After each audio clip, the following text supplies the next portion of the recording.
Thank you, Senator. Senator Hyde-Smith.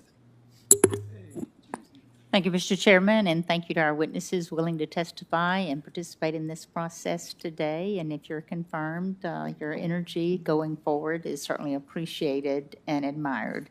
My question will be for Mrs. Daniel Davis.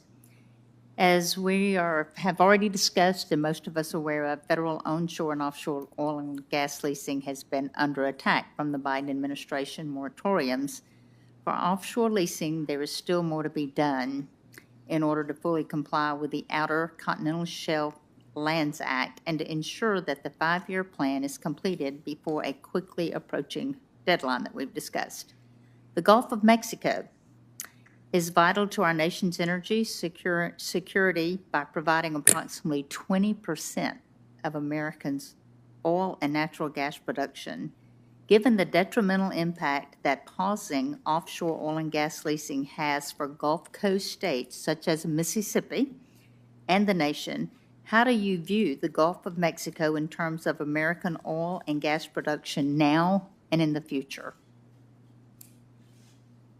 Thank you so much, Senator, for that question. And I do want to note, and as you know, that leasing has moved forward with the next Gulf lease sale. And what we have also seen is that with regard to activity in the Gulf, that production has continued at historic levels, sometimes higher, sometimes lower than we saw in the previous administration.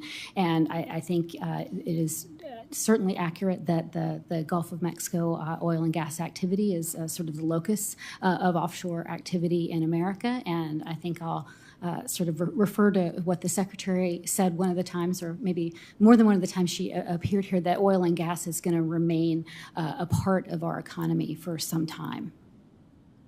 Thank you. And while serving as Chief of Policy and Advocacy at the National Wildlife Federation, you stated, the wildly popular Land and Water Conservation Fund is America's most successful and effective tool for keeping nature and wildlife within reach for millions of Americans. As I am sure you're aware of, the primary source of revenue for the Land and Water Conservation Fund is from federal oil and gas leases on the Outer Continental Shelf. If confirmed, how do you intend to ensure continued funding for important conservation efforts like LWCF when moratoriums restrict energy production and correlating royalty payments to the federal government? Thank you, Senator, and I stand by those words and really the importance of the Land and Water Conservation Fund and making wildlife and special places available for our kids and grandkids. We have resumed leasing and permitting and production has stayed apace. So I'm not aware of any impacts to revenue with regard to those programs, or of course revenue that goes to the states under those programs. And with leasing having resumed and production ongoing, I think we're positioned well to support those programs. And my third question, as my time is dwindling, Congress enacted the Outer Continental Shelf Land Act primarily to facilitate the federal government's leasing of its offshore mineral resources and energy resources. In this law, Congress stated expressly that offshore resources should be made available for expeditious and orderly development.